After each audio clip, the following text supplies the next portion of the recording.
En 1966, Dodge introduisit un tout nouveau design et les amoureux de l'automobile l'ont tout de suite remarqué. La Dodge Charger fut une révolution dans le dessin des voitures des années 60 et les ingénieurs qui l'ont conçue ont osé faire ce que peu d'ingénieurs avaient osé faire auparavant, surtout en ce qui concerne les muscle cars. Cette voiture allait offrir à la fois performance et grand luxe. Avant l'apparition de la Charger, les sportifs Dodge étaient assez quelconques. Si elles étaient très rapides grâce à un impressionnant déploiement de moteurs toujours plus puissants, leur ligne quant à elles n'avait rien de bien affriolant.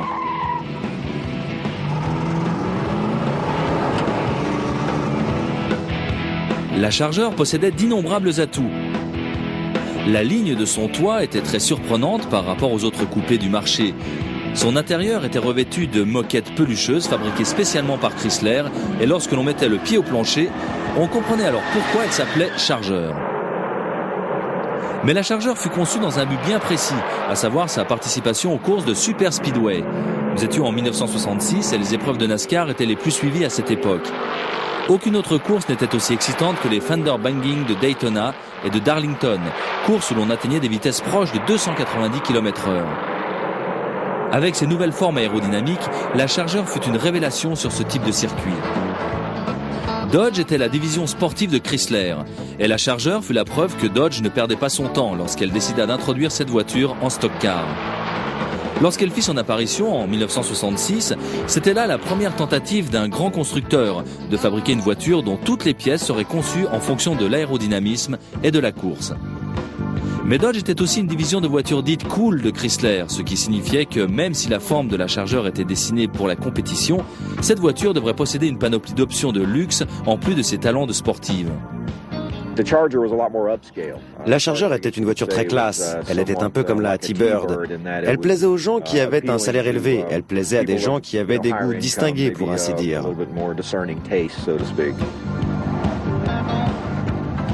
La Charger était plus imposante que la plupart des muscle cars, ce qui était à la fois une qualité et un défaut. Le gabarit, c'est agréable lorsqu'il s'agit de confort et de luxe, mais ça l'est un peu moins lorsqu'il s'agit de prix. Mais Dodge n'avait pas l'intention de fabriquer une muscle car pour mauviette. Ils ont résolu le problème de rapport poids-puissance en rajoutant tout simplement plus de puissance.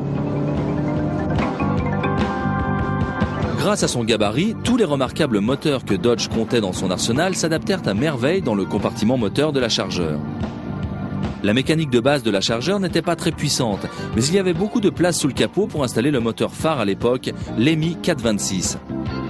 Si l'on choisissait d'installer ce bloc moteur, la Charger pouvait devenir une voiture multifonction, que l'on pouvait alors utiliser soit pour parader tranquillement dans les rues, soit pour pousser une petite pointe de vitesse. C'était vraiment une voiture qui pouvait tout faire, quel que soit l'endroit où elle était garée, c'est-à-dire devant chez soi, près d'un country club ou encore sur un parking. Cette voiture impressionnait toujours par sa beauté. Elle devint ainsi la muscle car la plus aimée de toute l'Amérique. Rich Punks est un marchand de voitures de collection qui surveille le prix et la cote de ses voitures. La Dodge Charger est l'une des meilleures voitures de luxe. Elle est devenue l'une des muscle cars les plus recherchées. Pour avoir une voiture comme ça aujourd'hui, c'est devenu très difficile, car elle fait partie de ces objets rares à dénicher. Malgré tout cela, le souvenir qu'elle nous laissera sera celui d'une sportive qui se battait sur les circuits de Daytona, de Darlington et de Talladega. C'est à ces endroits qu'elle a forgé sa réputation et c'est sur ces fameux circuits que nous irons sur les traces de cette sportive. Lorsque Dodge participa pour la première fois à des courses de stock car au début des années 50, c'était là une sorte de sport où tout pouvait arriver. Sous le soleil, toutes sortes de voitures se mélangeaient sur la piste. Mais avec le moteur EMI Red Ram, très vite, Dodge s'est bâti la réputation de posséder des voitures faites pour gagner et suffisamment solides pour tenir la distance. Dodge avait la réputation de faire des voitures à la fois très légères et très puissantes. Et elle a appliqué cette formule gagnante jusqu'à la fin des années 60. En 58, le moteur EMI fut remplacé par un moteur 413 Wedge. Ce moteur a permis la naissance pour les courses superstock d'un monstre aux performances de dragster, la Dodge Coronet Max Wedge.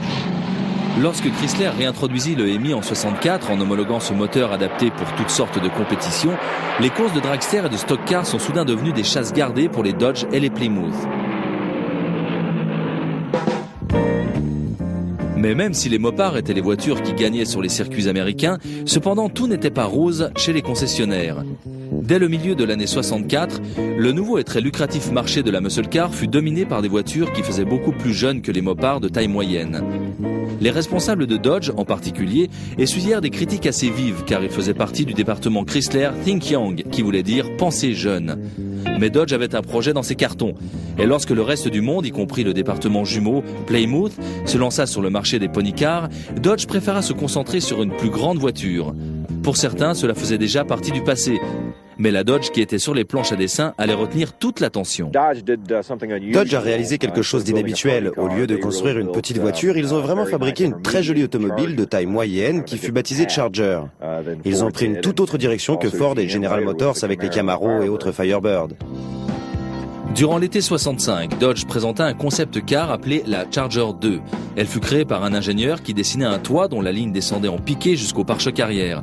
Ce toit fut monté sur la cellule d'une Coronet 66 basique. La réaction du public fut stupéfiante. Cela avait tendance à polariser l'attention des gens. Soit on l'aimait, soit on la détestait. À l'époque, beaucoup de gens ne s'en préoccupaient pas beaucoup, mais ceux qui l'achetaient l'adoraient. Vers la fin de l'année 65, la Charger devint réalité. Le style de la Charger 66 en fit la voiture la plus tendance qui soit. De la calandre étincelante avec ses phares escamotables, jusqu'au bandeau des feux arrière qui faisait toute la transversale avec écrit dessus Charger en lettres chromées, cette voiture ne pouvait qu'attirer votre attention. Même les flancs latéraux, tout simplement piratés sur la Coronet, semblaient sculptés spécialement pour cette voiture. Concernant le design, la particularité la plus saisissante de la Charger 66 était de loin son toit. C'était du pur haillon. Il partait du haut du pare-brise et descendait jusqu'au feu arrière.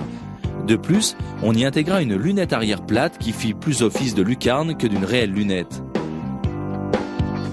Et si vous vous arrêtez de rêver devant la magnifique carrosserie de la Charger et que l'envie irrésistible de monter dedans vous prend, vous pénétrerez alors dans un intérieur dont la classe n'a pas son pareil. Mais cet intérieur vous donnera aussi le goût de la course.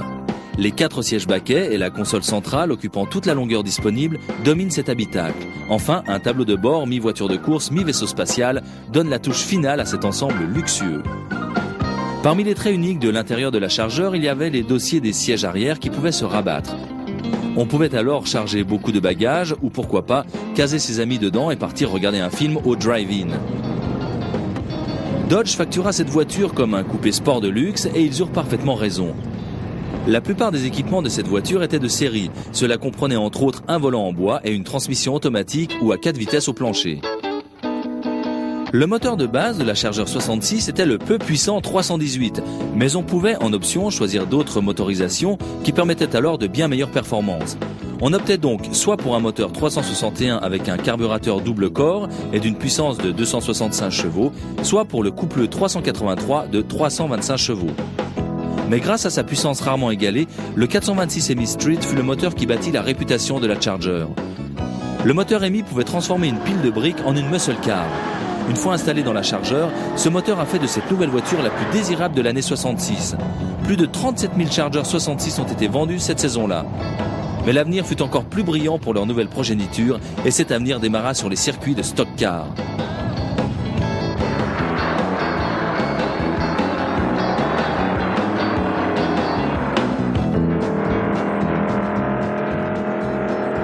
Les débuts de la Charger, comme une toute nouvelle concurrente en NASCAR, lui furent très favorables en remportant l'une des 2 courses de 125 miles lors des qualifications pour le Daytona 500.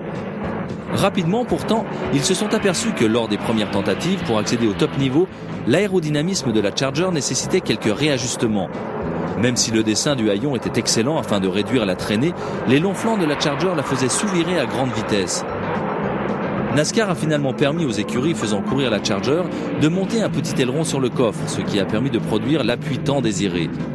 Ainsi, Sam McQuagg, au volant de sa Charger, remporta la victoire du Firecracker 400 à Daytona en juillet, et quand David Pearson gagna le championnat NASCAR 66 dans une Dodge Cotton Owens, il donna alors la victoire à la Charger pour sa première saison NASCAR. Pour l'année 67, Dodge réutilisa presque entièrement cette combinaison gagnante. La ligne si particulière et l'intérieur luxueux faisaient toujours partie intégrante de la voiture. Seuls quelques petits changements furent apportés. De nouvelles garnitures sont venues embellir l'intérieur et la longue console qui en faisait toute la longueur était désormais en option et non en série. Même si la Charger était destinée au marché de luxe, Dodge n'avait pas oublié de mettre de la puissance dans cette voiture. Et cette année-là, il y eut une autre motorisation disponible sur la liste des options, ce fut le moteur Magnum 440. Il fut le top en matière de puissance de la ligne des moteurs Max Wedge. Il débuta en propulsant les grosses berlines Chrysler. Il faisait 350 chevaux et son couple à bas régime était capable de vous fusiller une paire de pneus arrière en un rien de temps. Mais le nouveau Magnum était équipé de culasses aux soupapes nettement agrandies, d'un arbre à cam permettant une levée supérieure et d'un gros carburateur Carter AFB quadruple corps. Une ligne d'échappement particulièrement libre permettait au Magnum 440 de développer 375 chevaux à 4600 tours minute et de produire un couple de 66 mètres-kg à 3200 tours minute.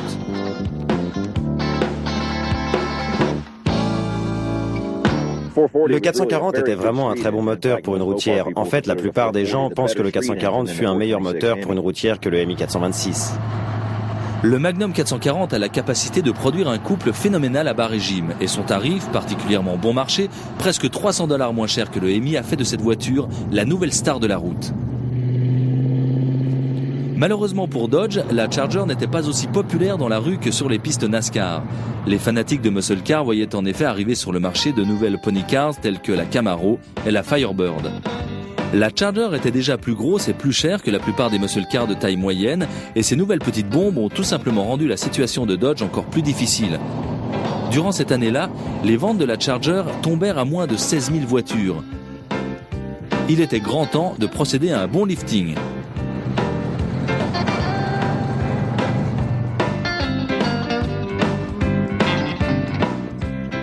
La nouvelle Dodge, sortie en 68, fera vite oublier la première génération de la Charger. Si le dessin du premier modèle avait surpris, sa descendante n'était pas en reste.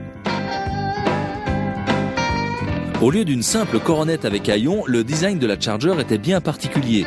Ses flancs s'effilaient de l'avant jusqu'à l'arrière et cette fois, le petit béquet était intégré au couvercle de malle. La voiture cachait toujours ses phares, mais lorsque l'on regardait la voiture de côté, la courbe de ses flancs nous rappelait alors celle d'une bouteille de coca. À la place d'une lunette arrière affleurante, la Charger en possédait une incrustée entre les panneaux de custode.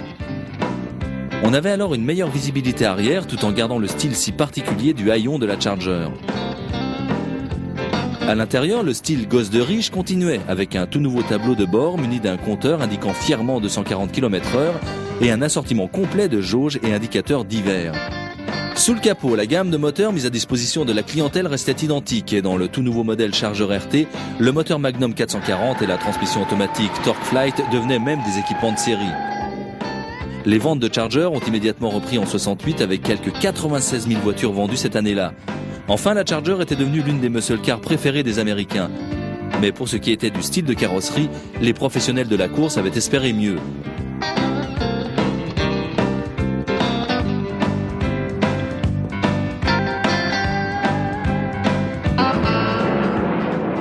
« 1968 fut en effet une année de compétition difficile pour les Dodge Boys.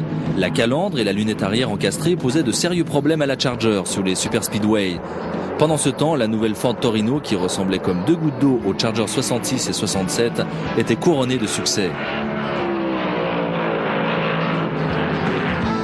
Lorsque la puissance du moteur était à son maximum, il n'y avait plus qu'une seule façon d'aller plus vite, l'aérodynamisme.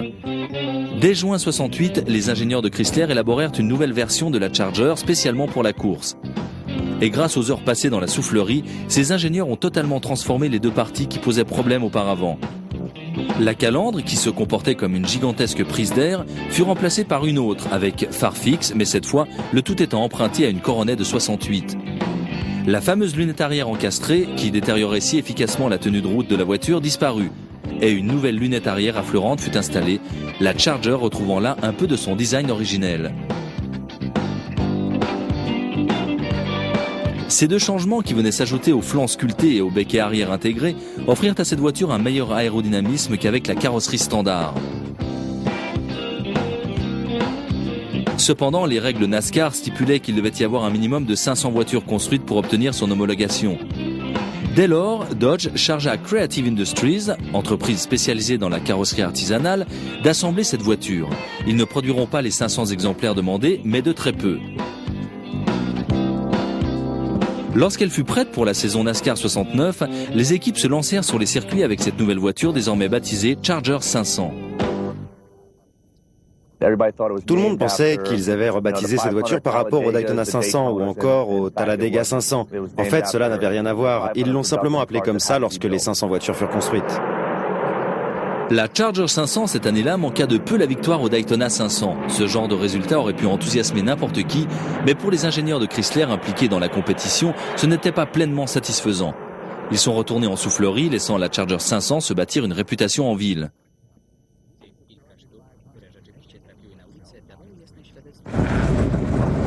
Les quelques Charger 500 qui se retrouvèrent dans les rues de nos villes n'essayèrent même pas de dissimuler quoi que ce soit.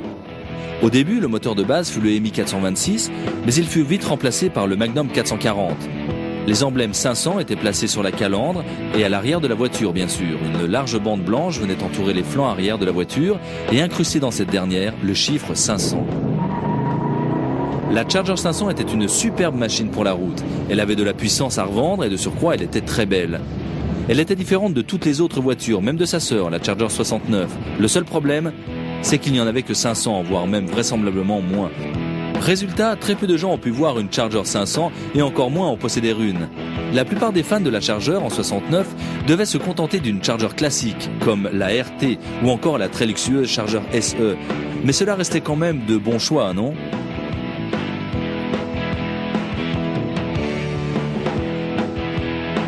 Désormais, la Charger se retrouvait dans le top des muscle cars. Dans sa deuxième année d'existence, la forme de sa carrosserie fut tellement populaire parmi les mopards que plus de 20 000 Charger RT furent vendus cette année-là. Malgré ses difficultés dans la compétition, elle était sur le point de devenir l'une des muscle cars les plus populaires de Chrysler.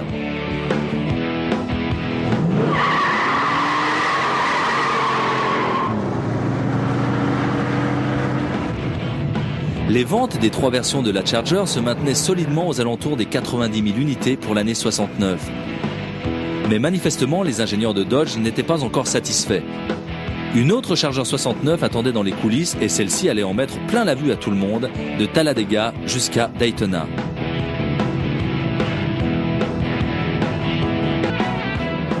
Après 2 tentatives qui se révélèrent infructueuses afin de faire gagner la Charger 69, Dodge réussit à créer une jolie petite voiture de course. Mais malheureusement, toutes les semaines, elle se retrouvait à la traîne derrière la très rapide Ford Talladega. On pourrait penser qu'à ce stade, Dodge aurait abandonné tout espoir de revanche pour le reste de l'année, mais ce ne fut pas le cas, loin s'en faut. Dodge était déterminé à revenir au top dans les courses NASCAR. C'était maintenant le moment de devenir méchant, et ça, c'est méchant. Vers la fin 69, l'équipe chargée de l'aérodynamisme chez Dodge se ramena avec quelque chose de vraiment différent, la Daytona. Une grande partie du travail en soufflerie sur la Charger 500 fut incorporée à la Daytona. Mais contrairement à la 500, tous les changements furent radicaux. L'ancienne calandre plate fut réduite à l'essentiel. Alors que le becquet sur le coffre de la Charger 500 avait certes un peu aidé, l'aileron de la Daytona, quant à lui, avec ses 60 cm de haut, plaquait littéralement l'arrière de la voiture au sol. Cet aileron permettait par ailleurs de redresser la voiture lorsque celle-ci prenait un virage trop large. Lorsque les équipes Dodge arrivèrent sur le circuit de Talladega en septembre, la nouvelle Charger dotée de son aileron coupa le souffle à tout le monde. Toute la semaine, les Ford avaient réussi de remarquables chronos à près de 297 km/h. Mais lorsque Charlie Glotzbar fit un tour d'essai à plus de 320 km/h au volant de sa Daytona numéro 88, tout le monde comprit que la compétition venait de changer. Dodge a réellement largué une bombe dans le monde NASCAR avec la Charger Daytona 69 et ce modèle à aileron que tout le monde connaît. Cette voiture a été exclusivement conçue pour gagner sur les super speedways et elle a fait du super boulot. Une Charger Daytona pilotée par Richard Brickhouse gagna une course sur le circuit de Talladega et quelques semaines plus tard, la Daytona de Bobby Isaac remporta la course du Texas 500. Mais alors que la saison 69 touchait à sa fin, cette voiture n'avait pas pleinement tenu ses promesses. Les quelques courses auxquelles la Daytona a participé en 69 montrèrent en effet à tout le monde que l'aérodynamisme de cette voiture avait quelques années d'avance sur la technologie des pneumatiques.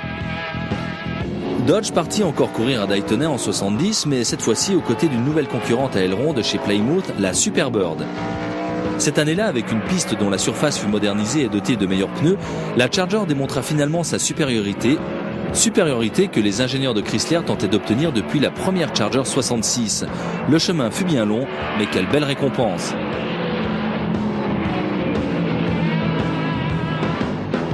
Mais en 1971, les voitures dotées d'ailerons furent interdites en NASCAR. Malgré cela, Dodge allait prouver de quoi ses ingénieurs étaient capables. Ils avaient en effet l'intention de régner sans partage en super speedways et 5 ans après, et bien entendu quelques millions de dollars dépensés, ils réussirent leur coup. La génération de Charger à venir serait parmi les plus victorieuses que Dodge allait créer. Et il va offrir au public quelque chose dont il va se souvenir, l'une des plus belles victoires jamais vues en NASCAR. Lorsque l'aileron disparut, cela ne dérangea aucunement les fans de la Charger. De toute façon, il y en avait eu très peu et le plus important dans une muscle car, c'était la mécanique et non un aileron.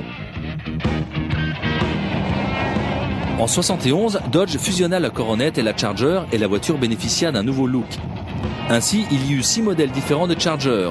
Le coupé de base avec un top, puis les 3 modèles Charger 500 dont la Charger Super B, la SE, version de luxe, et enfin la hot rod de la série, la Charger RT.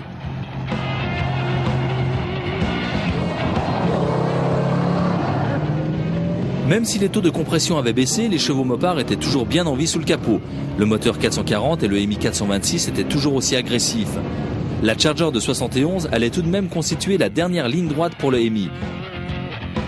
Elle était encore pour une année la muscle car la plus élégante qui soit, mais après 72, comme la plupart de ces légendaires automobiles des années 60, la carrière de la Charger prit fin.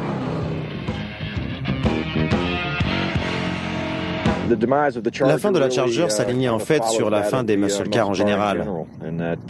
La crise du pétrole, les primes d'assurance et les choses comme ça mirent un terme aussi bien à la Charger qu'aux autres muscle cars.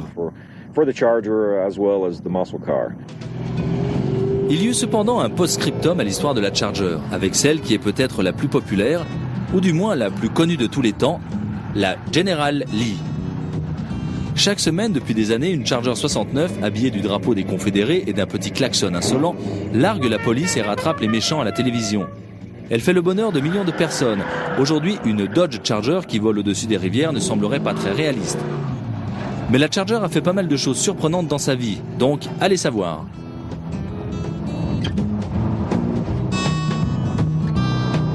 Merci de votre attention et surtout n'oubliez pas, ne les envoyez pas à la casse, mais restaurez-les. À très bientôt sur AB Moteur pour un nouvel épisode de Muscle Car.